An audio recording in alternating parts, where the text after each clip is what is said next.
Et sans transition, on va accueillir il sait, c'est pas une ville flatterie, je lui dis depuis longtemps, le meilleur sociologue du journalisme en France, Jean-Marie Charon, qui vient nous présenter le baromètre social des assises, un classique, un attendu des assises.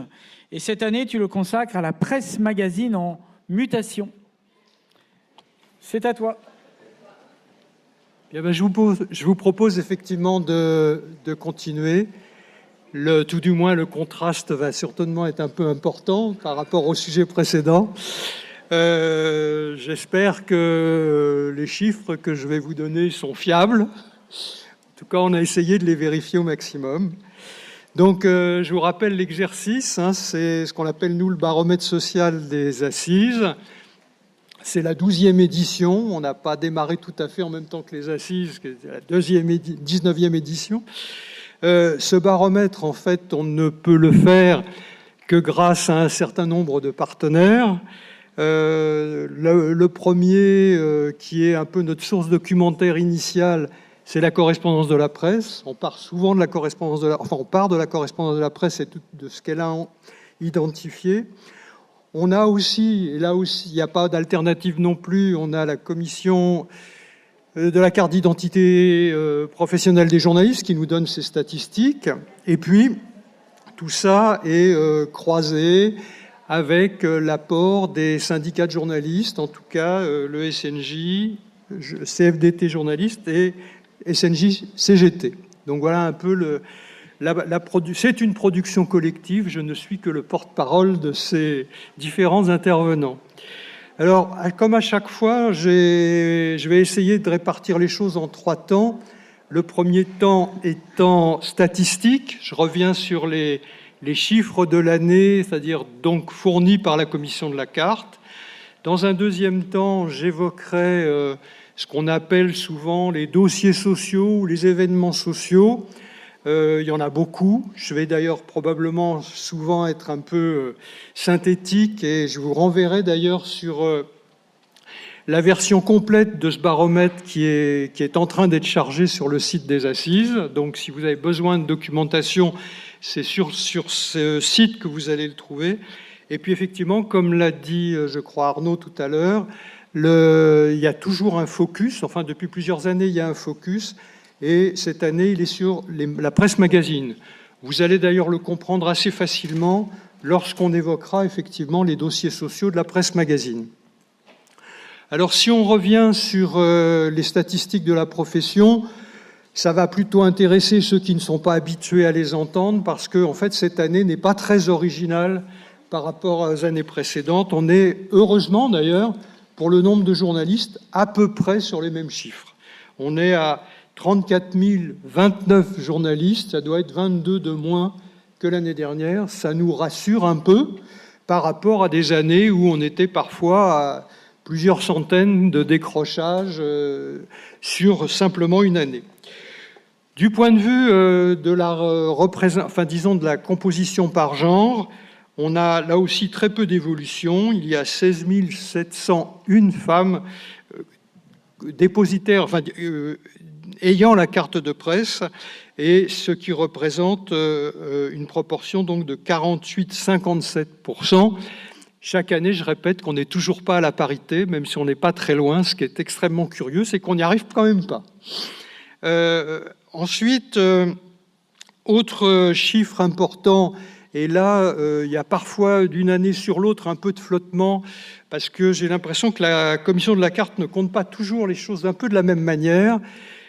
Si on prend la question de la précarité, question dont on parle beaucoup dans beaucoup d'ateliers, on est en fait avec 17 263 journalistes disposant d'une carte de presse. J'insiste bien là-dessus parce qu'on peut être effectivement précaire sans carte de presse. C'est hélas un phénomène qui se développe.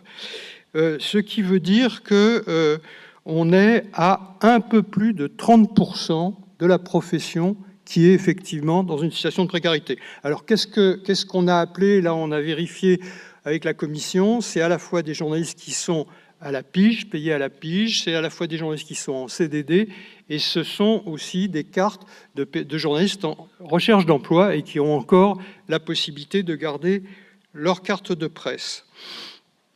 Du point de vue, je dirais, du renouvellement de la profession, il n'y a pas non plus énormément de transformation. Il y a 6727 journalistes qui ont 30 ans ou moins de 30 ans. Ça veut dire à peu près 20% de cette profession qui est qu'on va qualifier de jeune. Parmi eux, et c'est là qu'on voit qu'il y a des choses pas très claires, enfin pas très sympas qui se passent dans les rapports, dans les rédactions sur les questions de genre, c'est qu'au tout départ, lorsqu'on est jeune, il y a plus de femmes que d'hommes. Il y a 52,3% de femmes à ce moment-là, et comme je vous l'ai dit tout à l'heure, quelques années plus tard, où globalement, on va se retrouver avec un chiffre qui repasse en dessous de la parité. Autre chiffre que vous avez certainement déjà entendu, même s'il a un tout petit peu baissé, heureusement, c'est la précarité chez ces jeunes.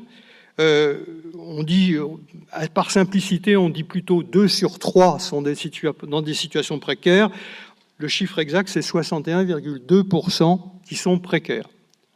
Ce qui évidemment, alors vous me direz que ce n'est pas la seule profession, je vois quelques collègues chercheurs qui sont un peu habitués à ces phénomènes de précarité en début de carrière, mais là effectivement c'est un phénomène important qui s'articule, mais ça c'est des baromètres précédents que l'on a pu faire où on a évoqué les départs des journalistes et les départs des jeunes journalistes, c'est vrai qu'il s'articule parfois cette précarité avec des départs précoces. Comme ça, vous imaginez bien que les choses n'ont pas beaucoup changé. Du point de vue de la répartition géographique, la profession est toujours très concentrée en région parisienne. En gros, un peu plus d'un journaliste sur 2 est en région parisienne, 54,38%. Et la région qui vient juste derrière étant la Bretagne, puis suivent les Pays de Loire, l'Aquitaine. Ceci dit, quand on dit juste derrière, la Bretagne, c'est 4,3. Donc vous voyez, le décrochage est quand même extrêmement sévère. Alors si on arrive maintenant, si vous voulez, aux événements sociaux, je crois qu'en préambule, si on veut essayer de dégager un peu une impression sur ces très nombreux dossiers sociaux, on voit qu'on est on est fondamentalement dans un contexte de fragilisation de l'économie des médias traditionnels, des médias d'information traditionnels, avec la pression constante des plateformes numériques, c'est pas un scoop évidemment, qui à la fois pèse sur le développement de la gratuité, donc la moindre propension à acheter l'information. Vous vous souvenez des chiffres de l'Arcom lorsqu'elle a publié Les Français et l'information. Et par ailleurs, on y reviendra notamment pour la presse magazine, un recul régulier de la publicité, sachant qu'effectivement, ces plateformes, on ne l'a pas toujours à l'esprit lorsqu'on n'est pas trop baigné dans l'univers de la publicité. Ces plateformes absorbent aujourd'hui l'essentiel, on peut dire presque l'essentiel, de la ressource publicitaire. On peut dire que les médias d'information sont devenus des acteurs marginaux du marché publicitaire. Et évidemment, ça a un effet sur l'emploi, à la fois en volume, mais aussi sur les conditions de travail. Alors, le premier dossier que je voulais évoquer, puisqu'on avait quelqu'un de l'AFP qui était là, c'est pas très habituel, mais le premier dossier, c'est effectivement un dossier qui concerne l'AFP. Vous avez d'ailleurs certainement en tête qu'en ce moment même, une motion de défiance est en train d'être votée à l'AFP, ou risque d'être votée, je ne veux pas anticiper. Pourquoi ce contexte ? Eh bien, là encore, on retrouve ce que je viens d'évoquer, c'est-à-dire l'AFP étant articulée intimement à l'économie des autres médias. À partir du moment où l'économie générale des médias d'information se fragilise, l'AFP en a une répercussion directe sur son activité. De la même manière qu'un certain nombre de médias, et là c'est parfois des événements internationaux, je pense notamment à ce qui s'est passé avec la présidence de Trump, où un certain nombre de clients ont disparu par arrêt de l'activité de ces clients, par exemple, ou d'autres clients nord-américains pour des raisons notamment d'arrêt de l'activité de vérification, de choses comme ça qu'on a pu connaître.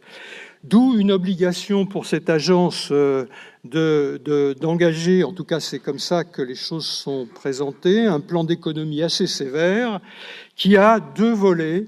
Le premier volet qui est celui de l'incitation à des départs en retraite, ce qui est un peu un classique quand on veut effectivement diminuer les effectifs, qui est assez important puisqu'il s'agirait de ne pas remplacer 50 à 70 départs en retraite plutôt anticipés, ou en tout cas qu'on a essayé de mettre en œuvre.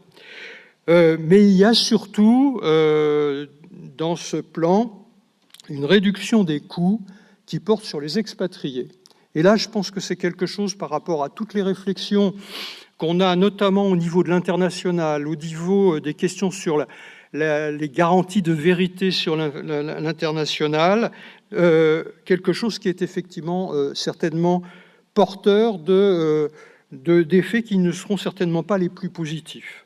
En effet, l'AFP va procéder donc pour 10% d'économie à une modification des systèmes de contrat de ces expatriés. C'est-à-dire qu'on va avoir 3 statuts. Jusqu'à présent, je crois qu'on avait 2 statuts. Là, on va avoir 3 statuts. On a un statut qualifié de mobilité plus, où effectivement, les journalistes de l'AFP qui vont travailler dans différents pays sont pris en charge, accompagnés à la fois eux et leurs familles, de telle manière à ce que leurs conditions d'activité se passent pour le mieux.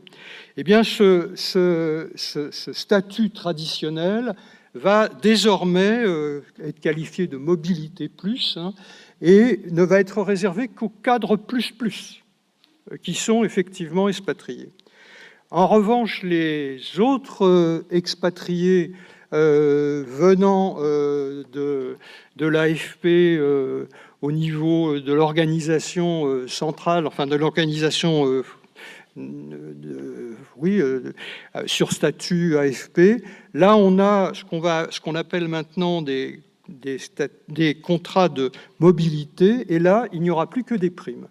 Ce qui veut dire qu'effectivement, les conditions, d'expatriation vont devenir beaucoup moins favorables, beaucoup plus compliquées et probablement moins recherchées. Et puis, dernier point, et ça c'est quelque chose qu'on connaît assez bien, c'est une tendance effectivement à développer ce qu'on appelle les contrats locaux, c'est-à-dire des contrats de journalistes qui sont effectivement directement du pays où a lieu l'information. Bon, il suffit de se souvenir de Gaza et de la manière dont l'AFP, par exemple, a pu travailler à Gaza.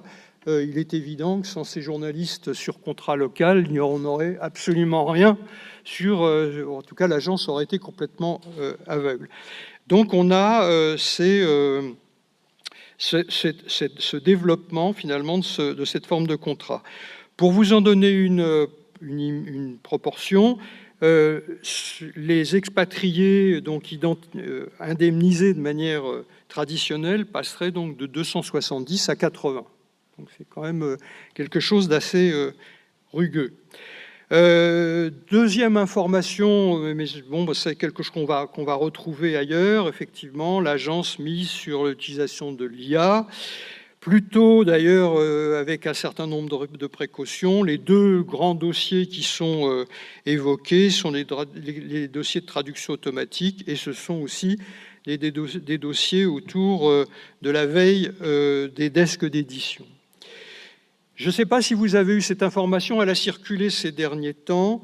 Ce qui est assez intéressant, alors c'est pas évidemment c'est pas mécanique. On ne peut pas dire c'est parce qu'il y a ce plan qu'automatiquement on se retrouve avec cet état de fait, mais le cabinet Sextant, qui a été amené à travailler à la demande je crois, du CSE de l'AFP sur les conditions de travail dans l'agence, a mis en évidence, a émis, je dirais, ce qu'on pourrait appeler une alarme au niveau du climat social et humain à l'agence, en indiquant que un quart des journalistes sont sur un risque d'épuisement professionnel à l'AFP. Un quart. Ça me permet d'ailleurs de faire une incidence. Je vous signale que à la fin du mois, le 28 avril, à l'université de Vichy, on aura une journée, c'est pas très développé, une journée de travail universitaire et professionnel sur la question d'ailleurs de la maladie mentale chez les journalistes. Je vous invite à éventuellement vous tenir au courant, éventuellement nous rejoindre pour cette journée. Alors, autre dossier traditionnellement évoqué, c'est ceux qui concernent la presse quotidienne nationale. Là, on pourrait dire qu'on a à la fois des choses intéressantes et rassurantes, et à la fois, par rapport, pour ceux qui sont les plus anciens et qui entendaient les premiers baromètres sociaux où s'égrenaient les grands plans sociaux dans tous les quotidiens nationaux, on voit que au niveau de la presse quotidienne nationale, il y a une évolution qui s'est produite dans la capacité à intégrer le numérique et à trouver des stratégies, notamment au travers de l'abonnement numérique pour un certain nombre de quotidiens nationaux. Et il est intéressant de voir que cette année, 2 quotidiens, qui sont Le Monde et Le Figaro, simultanément, annoncent qu'ils tirent 50% de leurs revenus, pour Le Monde un peu plus de 50% de leurs revenus, de leurs abonnements numériques. Je le signale parce qu'en presse, je crois que c'est les seuls qui sont capables. Alors, dans le cas du Monde, c'est évidemment, vous connaissez certainement déjà un peu ces chiffres, ça s'est accompagné d'une croissance des effectifs, cette stratégie, et c'est même grâce à ces évolutions d'effectifs que cette stratégie a pu être portée. Et aujourd'hui, vous vous souvenez peut-être de la période où Le Monde était autour de 350 journalistes. Aujourd'hui, la rédaction du Monde est à 570 CDI. Ce qui n'est pas le cas pour Le Figaro, je le signale, puisque Le Figaro annonce encore, mais ça, je pense que Marc Feuillet, qui sera là tout à l'heure pour fêter les 200 ans, pourra éventuellement vous en parler, mais il y a encore quelques petits ajustements avec des plans de départ annoncés au Figaro. Alors, toute la presse quotidienne nationale n'est pas, hélas, sous ces auspices. On a des dossiers qui sont beaucoup plus compliqués à l'Équipe, où là, on a un contexte social très conflictuel, assez judiciarisé. C'est aussi quelque chose d'intéressant de voir comment, aujourd'hui, un certain nombre de directions ont tendance, effectivement, à développer un certain nombre d'outils juridiques pour traiter un certain nombre de problèmes sociaux. Et donc là, à l'Équipe, on est dans un contexte extrêmement difficile, dans lequel il y a eu effectivement un certain nombre de départs, certes des recrutements, mais qui se sont concentrés sur les volets numériques, plutôt desk numérique, une verticale lifestyle, de la data visualisation du graphisme web, mais aussi un élément intéressant parce qu'on va le retrouver, je crains que vous le retrouviez dans d'autres rédactions, c'est un déficit au niveau qui se traduit par des postes vacants, donc je suppose qu'on n'a pas tellement cherché à les remplacer, à l'édition. Et ça, c'est une notion qui est assez intéressante.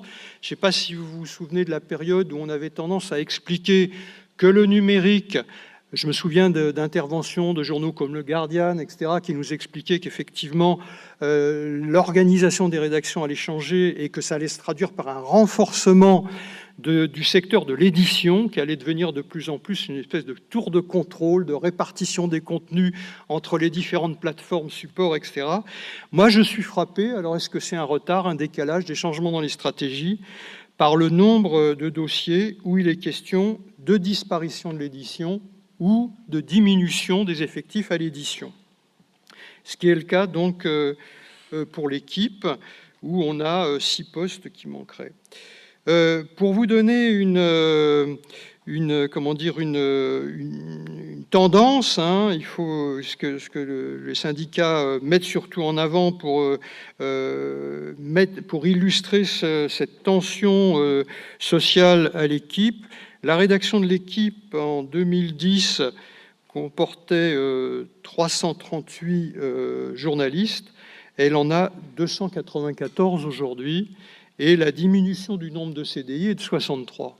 Donc là, on voit un des autres dossiers, je dirais, qui peut paraître un peu comparable, où on voit les moyens se déplacer de l'imprimé vers le numérique, mais je pense qu'on y reviendra, parce que vous avez dû voir un certain nombre d'annonces, y compris au Monde, où on nous explique, c'est quand même quelque chose d'un peu vertigineux pour ceux qui suivent ce secteur depuis longtemps.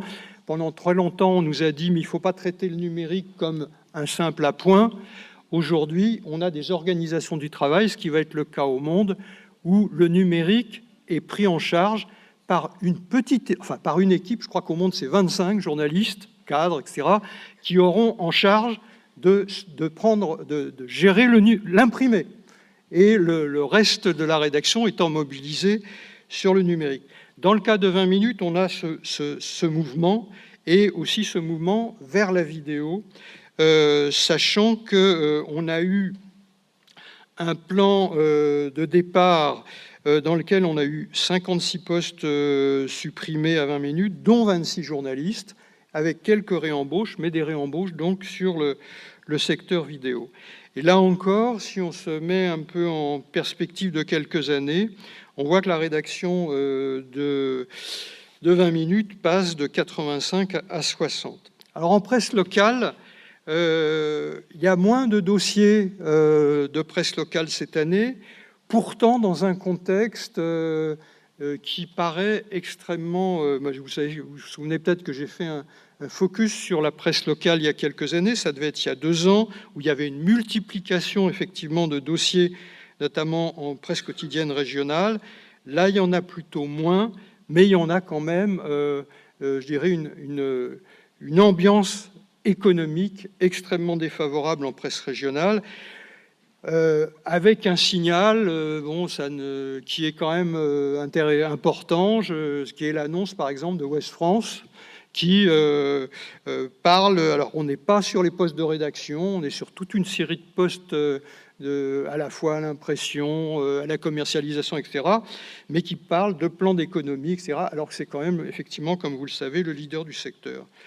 Dans les dossiers importants en presse régionale, il faut signaler un dossier important avec des suppressions de postes, près d'une trentaine de postes aux Parisiens, dans un contexte où on a un management qui insiste sur l'importance des pertes et sur le fait de ne pas trouver de modèle économique sur ce titre, ce qui est probablement d'ailleurs une indication qui fait un lien qu'on va retrouver peut-être aussi sur la presse magazine, qui est effectivement la plus grande difficulté aujourd'hui de la presse écrite, en tout cas, à garder le lien avec les catégories sociales les moins favorisées et les moins éduquées.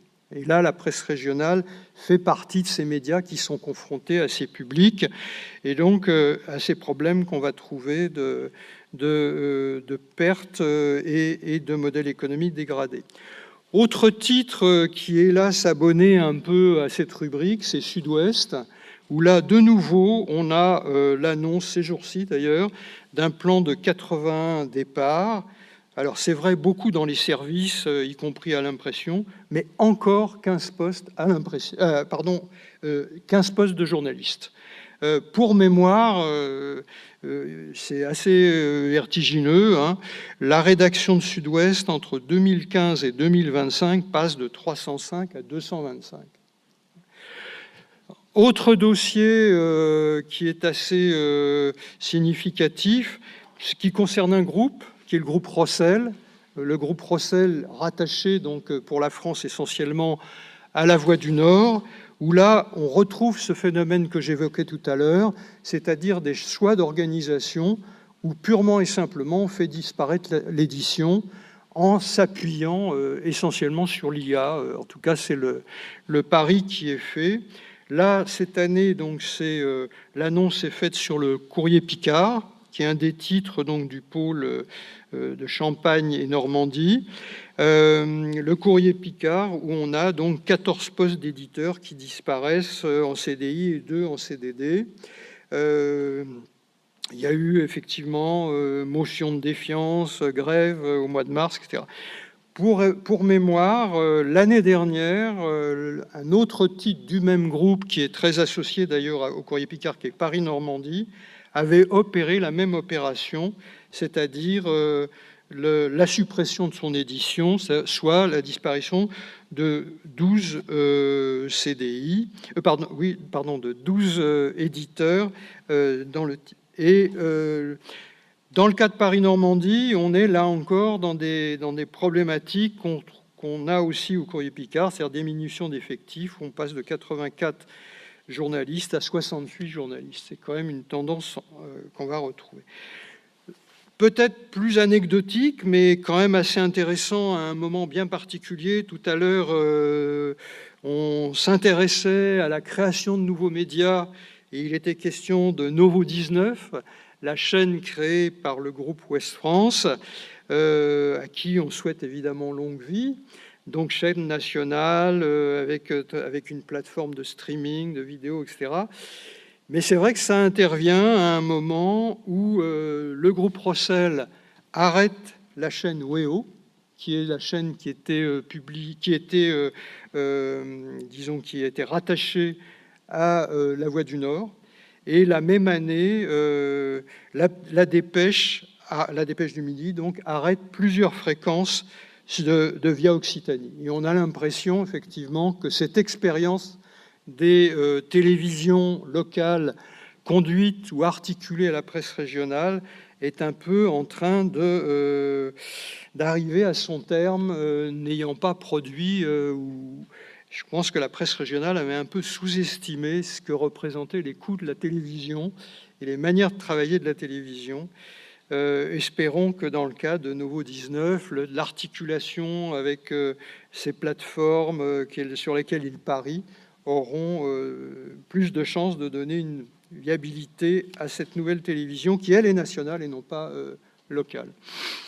En PHR, on a, donc en presse hebdomadaire régionale, on a plusieurs annonces d'arrêt de titres, notamment le groupe Actu, qui est une filiale du groupe Ouest France, hein, comme vous le savez, arrête pas moins de 6 titres, faute de rentabilité dans le secteur de la PHR. Du côté de Centre France aussi, on a de la disparition d'éditions, notamment au Pays Rouennais, et la Gazette de Thiers et d'Ambert.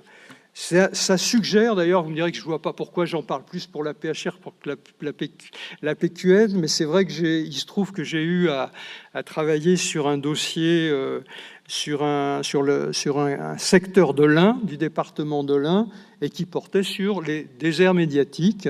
Et c'est vrai qu'au moment où RSF, notamment, alerte sur cette question des déserts médiatiques, c'est vrai que le fait de voir des secteurs où purement et simplement la presse hebdomadaire locale disparaît est effectivement troublant, d'autant que souvent elle a un maillage, disons, en matière de petites locales qui est plus resserré que celui de la PQN. Alors les plus nombreux dossiers, je ne sais pas où j'en suis en termes d'horaire par contre. Comment ?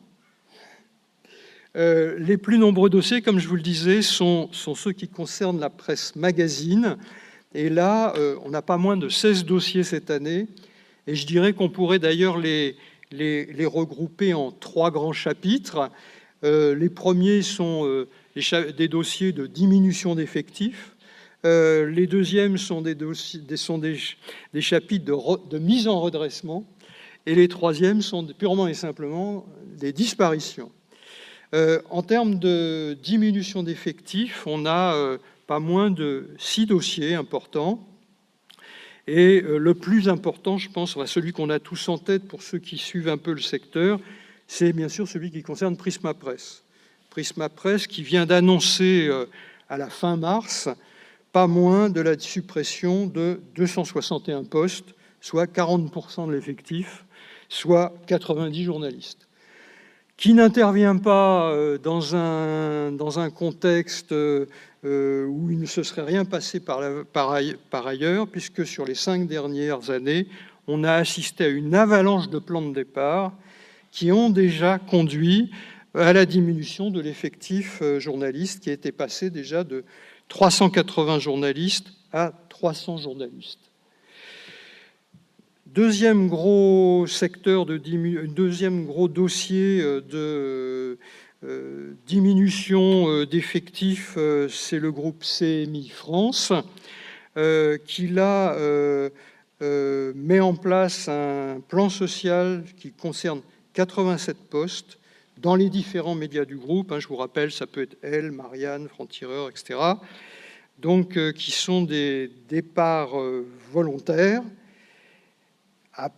mais donc un nombre assez significatif recherché, sachant que probablement si ces départs volontaires ne sont pas obtenus, ça se suivrait avec des plans de départ plus incitatifs. Par ailleurs, on a en tête que à Marianne, le changement de directeur du magazine, avec l'arrivée de Tadei, s'était traduit par 25 clauses de cession.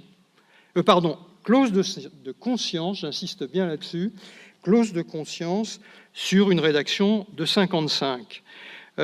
J'insiste là-dessus parce que depuis que je fais ce baromètre et depuis que je suis ce secteur, les demandes de clause de conscience, j'en avais pratiquement pas vu. Et là, on en a eu une qui intervient donc dans le cadre du groupe CMI avec Marianne, et une autre que j'aurais pu évoquer tout à l'heure, qui concerne Capital, donc le groupe Prisma Presse, qui là se traduirait par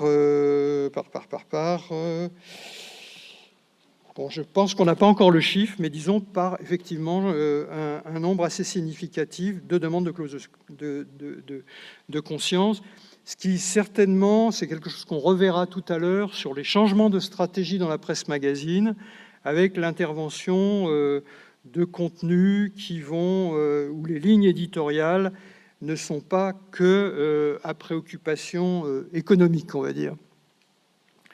Alors, dans les dossiers sur les changements d'effectifs, on a aussi Première, Le Point. Le Point, c'était beaucoup lié aussi à la mise en place d'applications IA. On a aussi Playback, donc dans la presse jeune, Unique Héritage, aussi dans la presse jeune, qui sont des secteurs très fragilisés ces dernières années. Alors, simultanément, mais là je peux pas, j'ai pas le temps de rentrer dans les détails, on a donc beaucoup de placements en redressement judiciaire avec recherche de reprise ou de refinancement. Et là, ça concerne un titre qu'on a souvent vu à ce chapitre-là, c'est-à-dire le Nouvel Économiste, mais aussi le groupe Le Revenu, Art-Clair, Art et Cosmos. Et puis, on a aussi un certain nombre de titres qui disparaissent, dont Forbes France, le groupe Entreprendre, Arsène Opéra, Ciné Mensuel, 01 Net, Caractère. En presse numérique, assez intéressant parce que ça dénote aussi, je pense, les transformations du secteur derrière cette catégorie des intervenants ou nouveaux intervenants sur le numérique. C'est effectivement la baisse du display, et notamment la baisse de la rémunération du display dans l'activité des entreprises intervenant sur le numérique. Et on a un dossier donc, qui concerne Combini, où là, on a une diminution d'effectifs, puisque 8 journalistes salariés sur 32 sont touchés par un licenciement économique. Dans une activité numérique rattachée au groupe EBRA, on avait un site qui s'appelait Mademoiselle, qui avait été mis en sommeil et qui est visiblement définitivement mis en sommeil, sachant que le groupe EBRA n'a pas eu de stratégie visant à redonner de l'emploi aux pigistes qui sont à l'arrêt. Je pourrais évoquer aussi le secteur de la radio, où un certain nombre de choses se sont passées du côté de Radio France. Vous savez qu'on est dans un contexte de réaffectation de fréquences à Radio France. On a surtout, je pense, une moindre couverture ouverte au MOVE, dossier qui m'est cher, parce que quand j'étais au ministère, c'est un dossier que j'avais défendu. Visiblement, ça n'a pas été le succès qui était escompté. Et là, cette moindre accent mis sur le MOVE entraîne un certain nombre de non-renouvellements de CDDU et de journalistes à la pige. On a aussi des fusions qui s'opèrent au niveau de ici Paris-Île-de-France, qui sont des journalistes étant redéployés sur la brigade reportage en fonction donc de réaffectation. Et on a quelque chose qui, pour ceux qui suivent moins le secteur, mais qui, pour les gens en région, pour nous, ça parle davantage, Eden Press, qui est une structure qui a été chargée par Radio France de traiter l'image des matinales. Si vous êtes habitué à France 3 en région, vous savez qu'en matinale, on a aussi les images de la radio donc, ici. Et donc, il y a une décision qui a été prise par France 3 et Radio France, je pense, de se passer de cette structure. Ça concerne 48 journalistes qui étaient chargés de cette mise en image. En télévision, je passe vite parce que, effectivement, je crois que le temps manque un peu. Je voulais surtout vous signaler un gros dossier quand même qui concerne RMC BFM, changement de propriétaire, avec l'arrivée de CMA-CGM et donc de Rodolphe Saadé. Et là, on a des clauses de cession, 60 clauses de cession qui ont été demandées. De la même manière, BFM a arrêté BFM Paris, qui concernait 27 journalistes en CDI. J'aurais pu évoquer, mais c'est plus technique, j'ai pas le temps, ce qui se passe à France Télévisions, où là, ça va être davantage, non pas sur un événement, mais c'est en termes de tendance, sur les évolutions des équivalents temps plein, qui sont effectivement tendanciellement en diminution. Je vais m'arrêter là pour ce qui est de ces dossiers sociaux. Alors, si vous voulez, pourquoi avoir fait un focus sur la presse magazine, certes, parce qu'il y a beaucoup de dossiers sociaux cette année, mais aussi parce que c'est un secteur qui, même si c'était pas, ça n'a jamais été perçu comme le cœur de la presse française, oui, je finis. Pas perçu comme le cœur de la presse française, c'était quand même un secteur de dynamisme extrêmement fort et de prospérité extrêmement fort pour la presse française. On pouvait imaginer, au moment où l'Internet a fait son apparition, que les caractéristiques mêmes de cette presse, une fidélisation, notamment via l'abonnement, souvent pour les titres de son lectorat, une attractivité de cette presse pour les annonceurs, que cette forme de presse, finalement, supporterait beaucoup mieux la confrontation à l'Internet que ce n'avait été le cas pour une presse traitant une information beaucoup plus rapide, comme la presse quotidienne.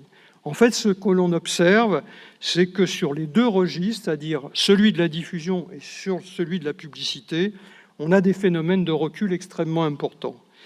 Sur le plan de la diffusion, l'année qui vient de s'écouler, la CPM nous dit qu'on est pratiquement à moins 4% de diffusion. Et c'est moins 4% qui s'ajoute à des chiffres assez comparables les années précédentes. En 2023, par exemple, c'était pratiquement 6,5%. Sur la longue période, et ça souvent on n'a pas ce réflexe de faire ce retour sur la longue période, si on prend les deux fleurons, enfin ce qui apparaissait comme les deux points forts de cette presse magazine, les hebdo-télé et les féminins, Là, les reculs sont vertigineux. Si on se situe entre 1987 et 2025, sur un titre pris par hasard, évidemment, de la presse hebdo, de la presse, des hebdo télé, pardon, on est sur un recul de 80%. Et si on prend un féminin populaire comme Femme Actuelle, là, le recul est de 85%. Que se passe-t-il sur le marché? Alors, il y a certainement effectivement un faisceau de facteurs pour l'expliquer, mais c'est vrai qu'un des facteurs, c'est certainement les reculs qui se sont produits sur le système de distribution, notamment tout le réseau de vente au numéro, et aussi les hausses, puisque là ça va concerner les abonnements, les hausses sur les tarifs postaux qui pèsent sur ces stratégies d'abonnement. En publicité, je parlais de recul aussi, pour en avoir une image, sur 2025, et là c'est là encore une succession d'années, on est sur un recul de 7,5% de la ressource publicitaire pour l'ensemble de la presse magazine. Et au troisième trimestre, pour dire que ça peut même à certains moments prendre des plus de proportions, on était à plus de 10%, rien que sur un trimestre. Donc incontestablement une perte d'attractivité pour les annonceurs, ce qui a des effets plus ou moins importants selon les familles de magazines, mais très importants, par exemple, pour un secteur qui était très puissant, comme la presse féminine. Qu'est-ce que ça a eu comme effet?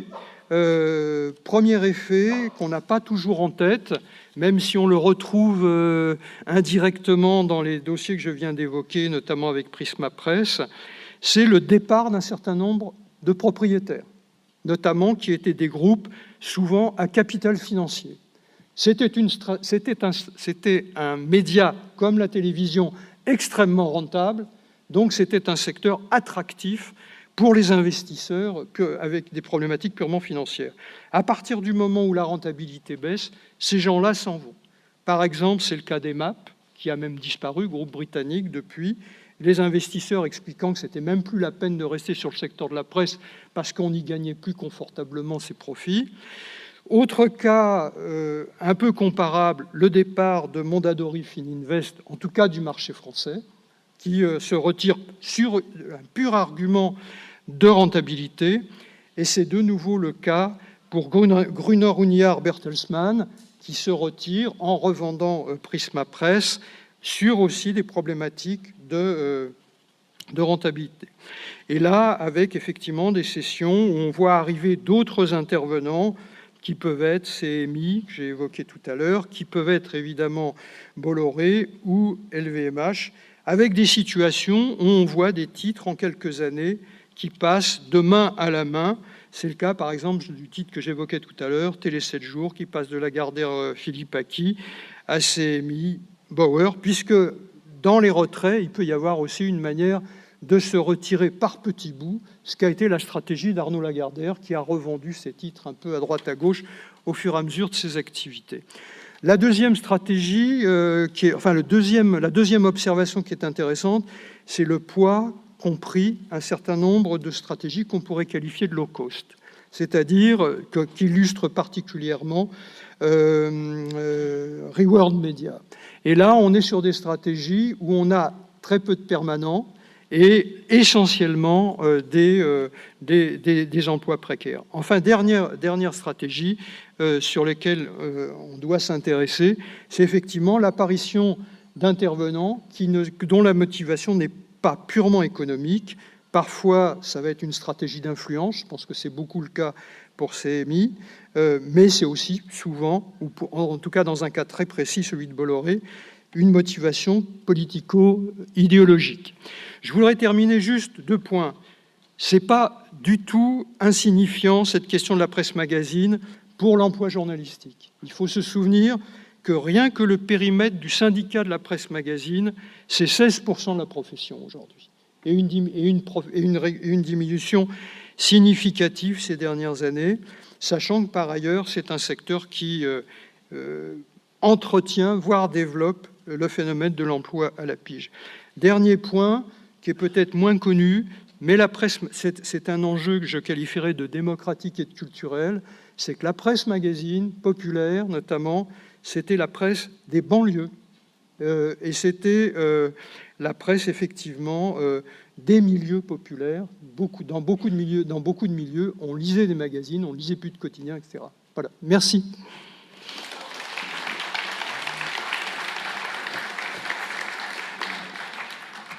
Je suis désolé, ça a été long, mais en même temps, c'est très synthétique.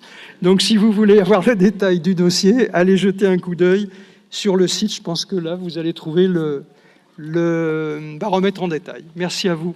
Au revoir. Et à l'année prochaine.